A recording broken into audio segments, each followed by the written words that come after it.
Welcome to PrescientIQ Live, running a financial services revenue desk. 14 agents are live. Nothing has been sent yet. 3 drafts are sitting in an authorization queue. An agent sourced the trigger, wrote the copy, and stopped. A person on your deal desk decides what happens next.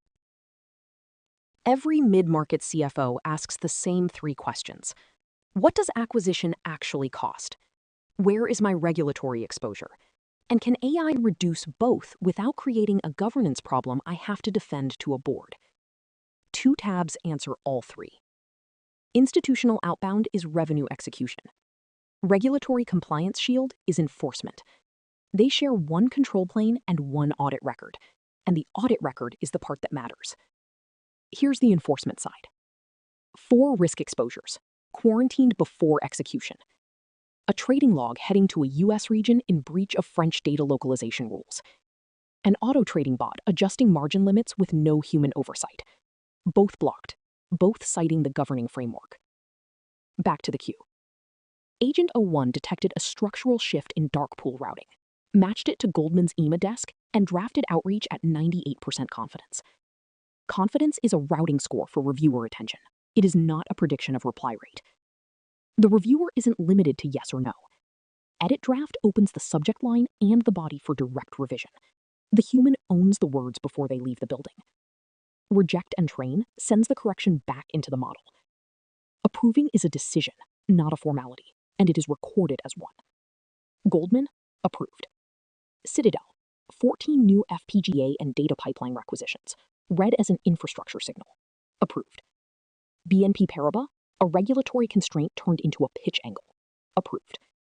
3 decisions, 3 named approvers on the record. Nothing dispatched without a person putting their name on it. Now the metering view. Top right, the autonomy protocol is set to supervised, human in the loop. For a regulated buyer, that is the only defensible setting.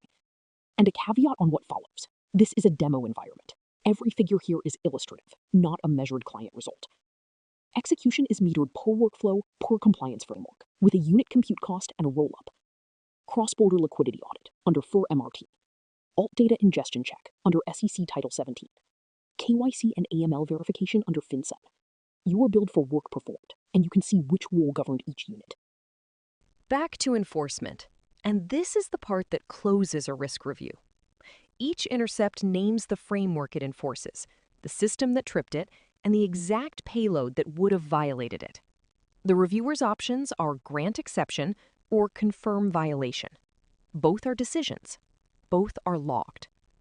Cross-border transfer to a US region. Violation confirmed. Margin adjustment without human oversight? Confirmed. Entity verification that passed despite a missing beneficial ownership disclosure from a high-risk jurisdiction? Confirmed. Note what did not happen. No agent decided any of these. An agent detected and quarantined. A compliance officer adjudicated. And the last one, a customer service chatbot routing a primary account number and CVV to an external model provider. Sealed at the perimeter. Every one of those adjudications lands here. Timestamp, review status, rule, target system, append only, inside your own cloud tenant. This is the artifact you hand an examiner. So, the 3 questions. Acquisition cost becomes a metered line item instead of a headcount estimate. Regulatory exposure becomes a queue with an owner and a timestamp instead of a quarterly discovery. And AI reduces both without becoming a governance problem, because the agent never held the authority in the first place. Agents execute. Humans approve. Every action on an immutable ledger. What this looks like against your own numbers is what the autonomous audit report is for, modeled on your data, before any commitment. matrixlabx.com